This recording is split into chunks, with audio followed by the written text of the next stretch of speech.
I need a saga. What's the saga? It's songs for the deaf. You can't even hear it.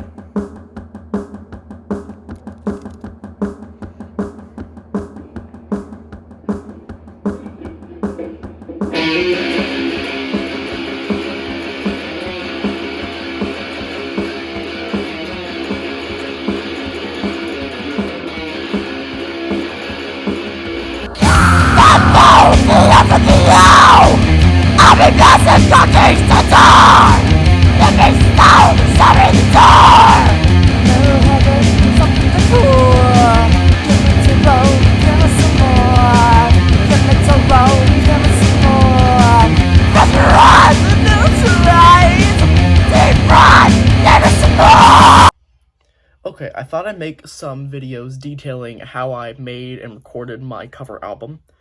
Of course, I'm doing Songs for the Deaf by Queens of the Stone Age, so it can be a much more collaborative project with a lot of other people. I just finished laying down the instrumental tracks, well, the guitars and bass, for the first song, which is You Think I Ain't Worth a Dollar, But I Feel Like a Millionaire. And I thought I'd just detail what I've done, how I'm doing it, and what I'm using. Okay, so for my electric guitar, I'm using my Fender Strat. I actually think it's a Fender Squire Strat. Yeah, it's a Squire, but it's still my Fender Strat. The color doesn't matter.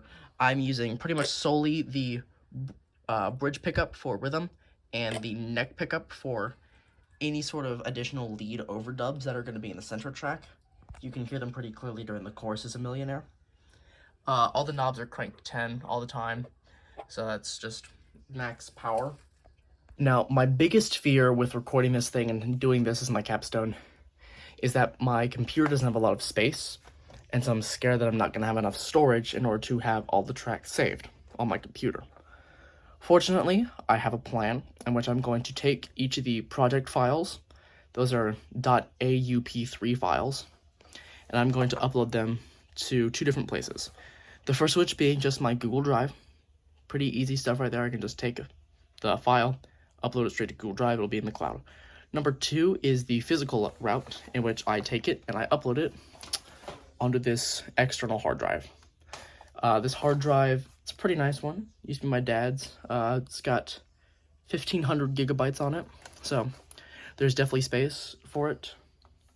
So yeah, that's what I'm going to be doing and how I'm going to be keeping all the files safe.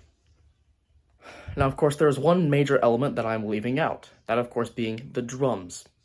Now, I have a few ideas on how I'm going to record drums. I could, A, set up my electronic kit again and pray that it works. Or B, which is more likely but much more difficult, is find somewhere where I can get a full drum kit and I can mic that up properly and record that straight into Audacity. Option C is a little bit less fun. That's just program a drum machine and like tune that and EQ it to sound better and more human. And number 4 is just to find the drum tracks. This is a 25-year-old album, 23-year-old album, I think. And so you can find the drum tracks pretty much just with a bit of digging. You can find the drum tracks. You can even find most of them on YouTube. But I would much rather do option B, in which I get a full drum kit, just so it's actually me playing it. But yeah. When the guitar is in C standard, I'm always going to be using the C standard setting. I have settings for every tuning from B standard to standard tuning. So this is just the, and I just switched it up. Anyways, it's the Dig MTL preamp running into the Dig MTL cabinet. Amp gain is at 60 and tone is at 50, so it doesn't blow up my eardrums. EQ is set to bass at 3, mid-range is controlling 1100, that's at 0, treble is at 3, presence is at 0, gate is on, but that doesn't really control very much, threshold's 30, yeah, it doesn't control that much. Yeah, and of course, like I said, pitch shifter, set to preamp, pitch, shift is down -4, mix 100. Yeah, and when I'm in E standard, I'm just using this is my normal guitar tone. It's exactly the same as the C standard one, except it doesn't have the effect on, so it's just going to be playing whatever the guitar is tuned to. This is my favorite setting. I've, like, perfected this. Yeah, the EQ, bass at 8, mid-range controls 2000, mid-range is at 2, trebles at -3, presence is at 2. It sounds phenomenal, and I love it. Everything else is the same. As for the bass, I'm using my IntelliStar short scale bass in red. Um, it's using Ernie Ball Slinky strings, the thinnest gauge that I could find. It only has one pickup, so I'm using that one. Of course, all the knobs cranked all the way up. Creates a louder sound. This is the other bass tone. It's very similar. It just doesn't have distortion. Slightly different EQ settings. The bass is at 4. Mid-range is only controlling 2500. Mid-range is -3. Trebles 4. And presence is 3. This is just a much brighter sound. Everything else is the same except for the gain, which I think is set to, 75. This is the other bass tone. It's very similar. It just doesn't have distortion. Slightly different EQ settings. The bass is at 4. Mid-range is only controlling 2500. Mid-range is -3. Trebles 4. And presence is 3. This is just a much brighter sound. Everything else is the same except for the gain, which I think is set to, 75. I really only ever use 2 picks. This is my Jim Dunlop 1mm nylon pick in black. This is the same guitar pick that Ray Toro from My Chemical Romance uses. I use that for any time I'm playing electric guitar. For my bass, I'm using my Cool. This is thin, but it's also just a millimeter. It's just a different texture, and it's very nice for playing bass. And as I said, that's being run via USB into my MacBook Air running Audacity. When it comes to how I record, I will always quad track my rhythm guitars. It's just this very big wall of guitars. So there's the first 2 guitars are panned hard left and right. And so together they sound like this. I have not EQ'd them, but they still sound pretty good.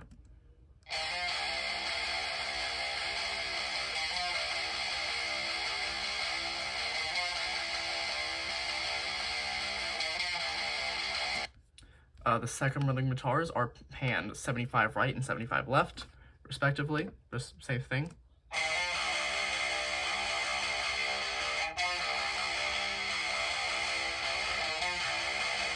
This just is a bigger sound and helps flesh out some of the rhythm parts.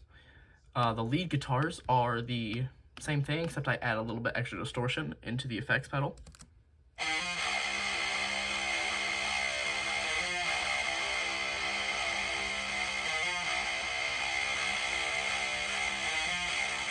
Those are pan 50 left and right. Then there's the center guitar. I have not added the effect that creates the intro sound, but this is the first part.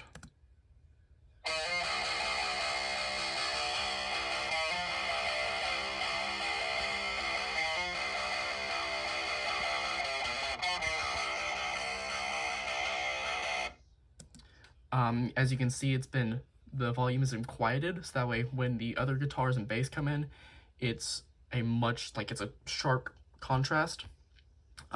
That's bridge pickup, and then for the choruses, I switch to the neck pickup and turn on the distortion. Sounds like this.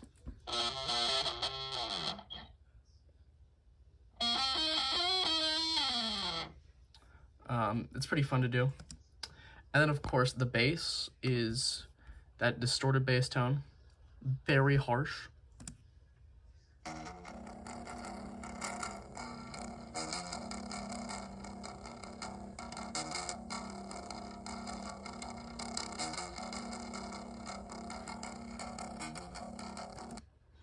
And yeah, all together, as a little preview, sounds like this.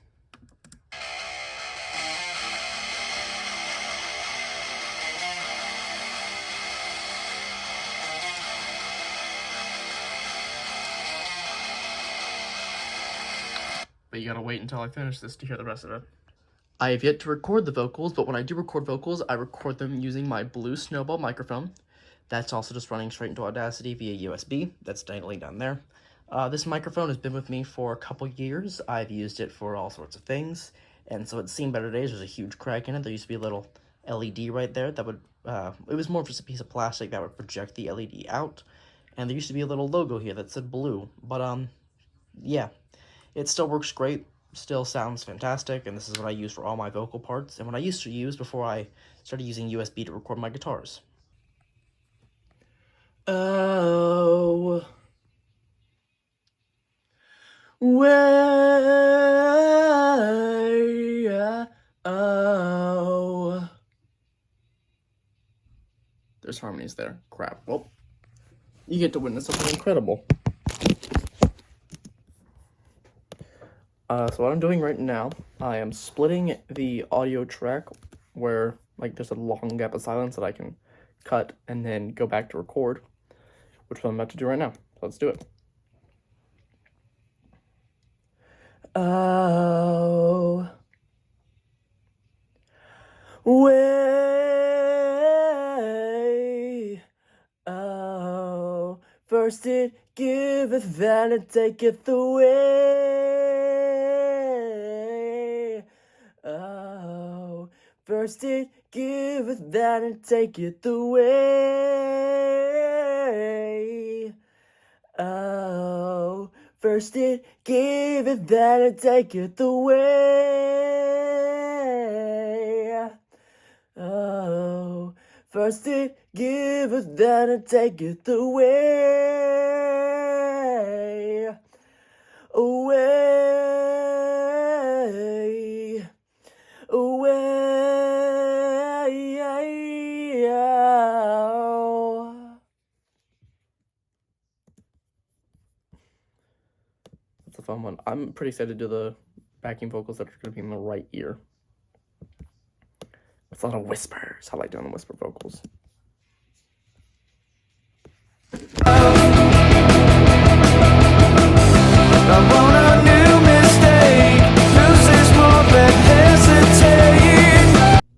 Okay, I'm making a quick video about this because this is something I've never done before.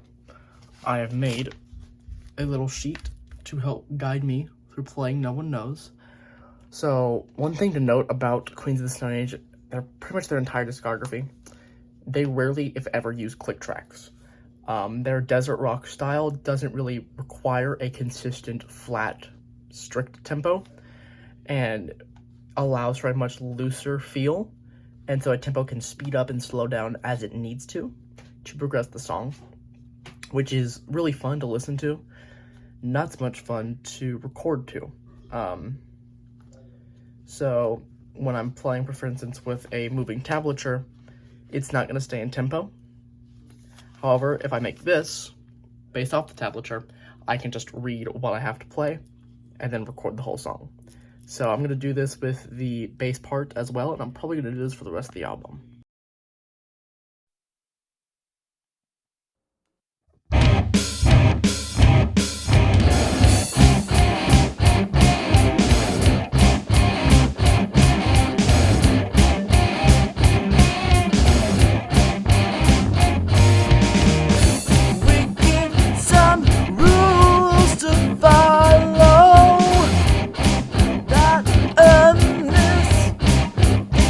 That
So this one's a pretty major update, I'd say. I got my drum kit up and running again.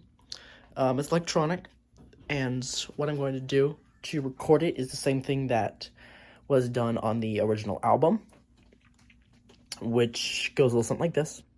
So the way they recorded the original album was the skins, so that's the snare and the toms and the kick drum, were recorded as one track, and all the cymbals, so hi-hat, crash, ride, other crash, all recorded as a separate track, and they were mixed together. I'm going to recreate that by simply unplugging my cymbals, so the ride, crash, hi-hat, and I adjusted my tom 2 to be a second crash, record just the skins, and then swap that out and record the, just plug the crash, ride, other crash, and hi-hat back in, and record that. I also did a little bit of research today on the making of the Go With The Flow music video. I'd actually never watched it before today in full. I'd only seen the first couple seconds in which the band initially appears in that sort of black and white rotoscope area on the back of the truck. And I'd always been curious about how they did that. And I looked it up today, and it might be a little bit inappropriate for me to recreate, as it is essentially the band in what could be called blackface.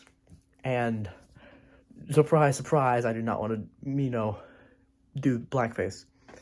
But yeah, I'm going to find a workaround. What I will likely do for Go With The Flow is I'm going to do something very similar to what they did making the 1982 Tron movie, in which they shot the movie on black and white tape, like black and white film, and then they hand cut the eyes and mouths of each characters, rotoscoped all the designs everywhere else, and then mixed everything together. And so I'm probably going to do something similar to that. Alright, the camera is balanced rather precariously on a Lego model, so if it falls, it falls, but whatever, let's go.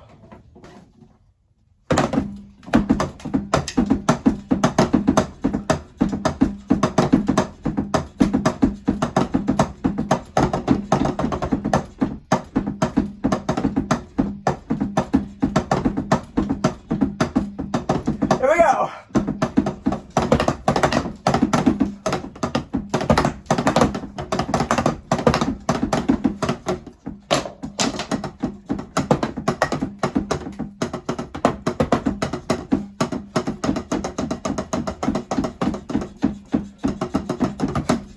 Lost my stick, I gotta do the tape again.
Give me to roll, give me some more. Pressure. Oh.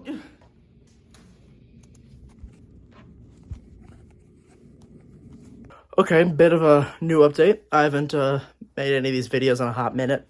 I'm finally home alone for long enough today to record the vocals for Six Shooter. And I really want to put my all into it. And so, yeah, which is actually kind of fitting right now. I have a lot of built up emotions I want to get out. So, yeah, let's do Six Shooter. I'm about to lay down the lead vocals. So, you guys are going to get to witness this, this majesty. Yeah, I wanna get into it. All right, got the lead vocal track set up. Let's dance. To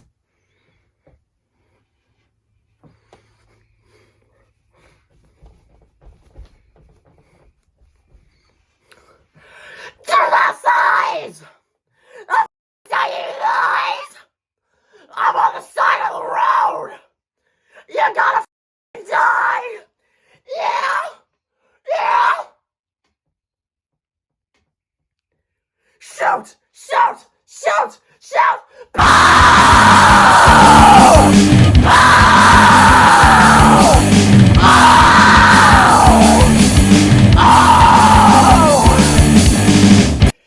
So after recording the backing vocals, it's officially done. This has probably been the most fun one to record. It's probably my favorite one so far. I don't think anything's gonna top this one. Everything else, especially musically, instrumentally, has been a bitch to record. Like Hanging Tree, that one's in 5/4 the whole song, and so trying to get all the parts down was annoying as hell. And there's this one part near the end where it switches from 5/4 to 2/4 for a second, and then it goes right back in 5/4, and there's just no count. And it's not exactly 2/4, so it's just like you gotta feel it sort of thing. And I hate it when songs do that. Yeah. God is in the Radio was another one that was a bitch to record because the chorus, the drum, like everything keeps on dropping out and coming back in after different amounts of time, and it's just annoying to do, and I hated recording that one. Overall, I think that I'm really gonna enjoy what's happening. Also, I changed my mind about recording Mark Lanigan's parts. I'm just gonna start doing that myself, just with a lower voice, like Song for the Dead, which I'm actually about to record. Yeah, I'm just gonna put on a bit more of a gruff voice and record it like that, see what happens. Yeah.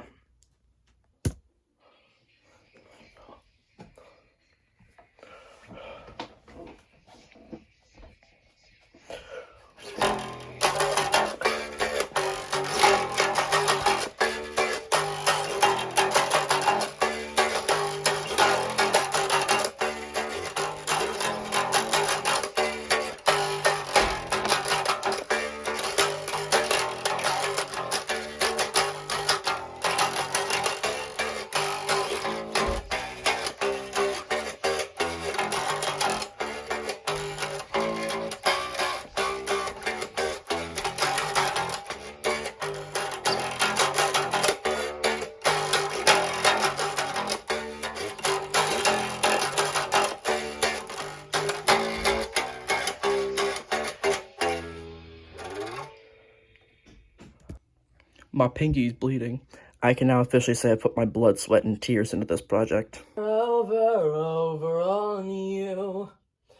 I get it, I get it, I get it. You're the only one I'm meant to. You and me fit so tight. I look over and over and over and easy. I don't know how long I got till it's over. You and me fit so tight. That goes up that time.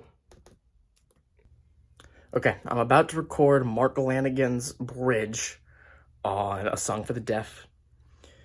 I turned out all the lights to kind of give myself a mood lighting, I guess. And yeah, I have the music turned all the way up on my headphones, so you can probably end up hearing it through the camera. But yeah, here goes nothing.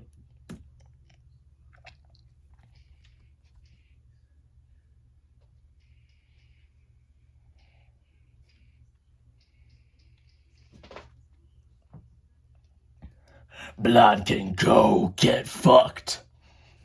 Lie beside the ditch. This halo around my neck. It's drawn out every stitch. So one of the biggest problems, or not problems, questions I had about Songs of the Deaf was, what is the sound at the start of Hanging Tree? For reference, it sounds a little something like this. That sound, that sort of click, almost like a scissor. Let me play it again. With headphones on, you can clearly hear there's some sort of buzzing happening behind it, likely some sort of amp feedback. For a while, since I heard like the feedback, I thought it was a guitar or instrument getting plugged in. However, as I've done a bit of research behind it, it appears to be the sound of a lighter clicking, as Mark Lanegan, lead vocalist on Hanging Tree, notoriously smoked a lot when recording vocals. There's actually a video of him recording this song from the behind-the-scenes documentary. I'll pull that up in a second.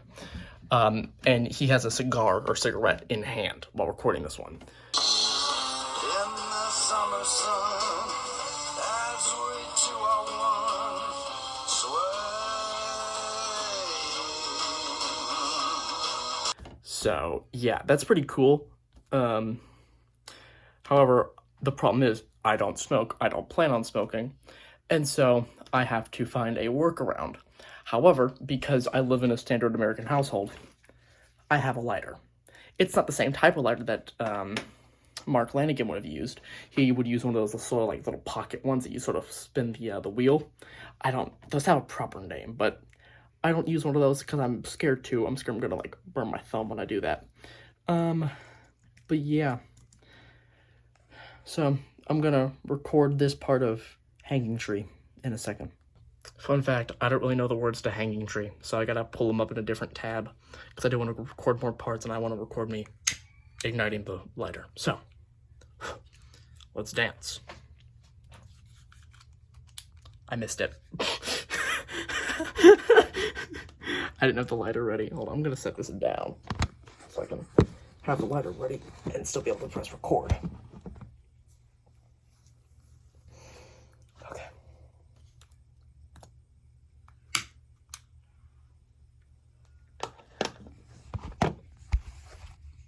Got it that time. Words. What? Would you fly away home? I bleed my own round the hanging tree, swaying in the breeze, in the summer sun, as we two are one. Round the hanging tree, swaying in the breeze, in the summer sun, as we two are one, swaying.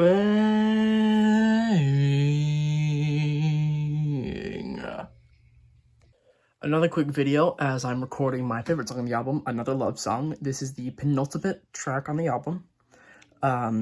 This precedes A Song for the Deaf, which I'm getting my friend Lainey to record the intro for. She's going to be playing Natasha. I've casted almost all of the radio hosts, that's a good thing. But about Another Love Song, a very prominent part in this song is a drawbar organ. I think that's what it's called. It's like a reed sounding instrument, but it's an organ, so it's played like a piano. The best I can do is my melodica, which is somewhere over there. That being said, however, I'm not quite sure how I'm going to get that sound to be done properly, because the outro of the song, let me play it real quick. Rescan audio device. I don't know why I did that. Built-in output. At the very, very tail end of Another Love Song, before Natasha starts talking, you can hear an organ play pretty clearly too.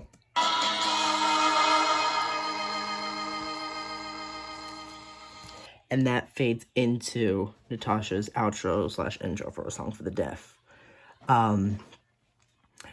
What I might do is just where I have my guitars currently set in the mix. I think they'll last long enough to...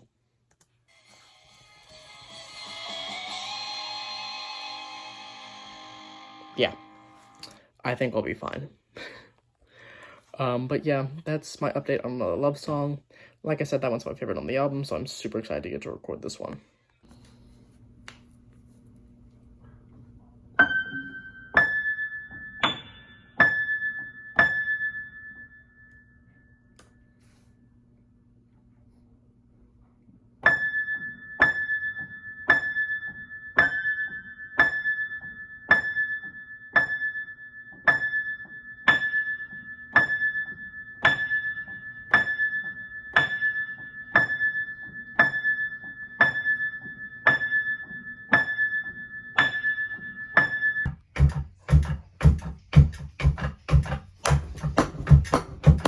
One, two.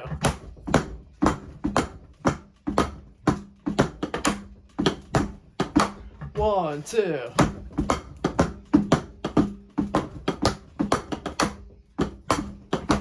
One, two.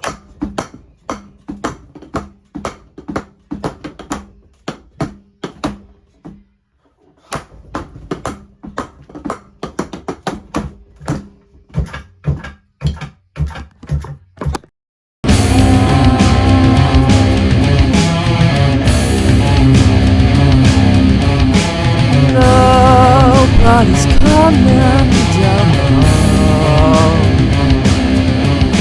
Nobody echoes in my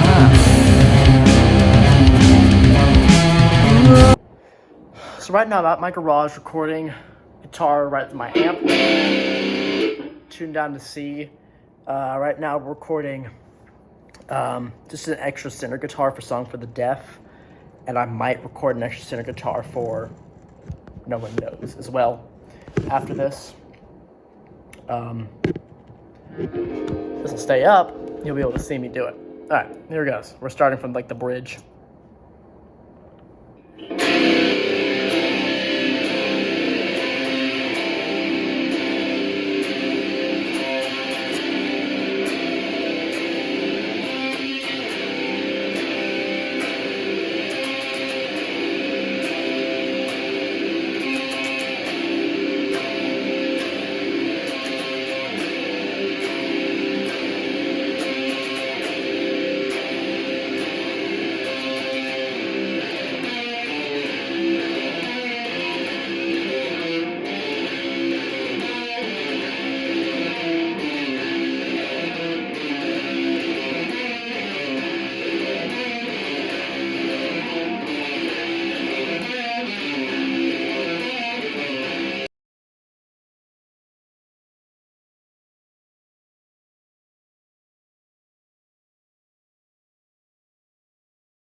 My hands are bloody. Ugh, it's like whiplash.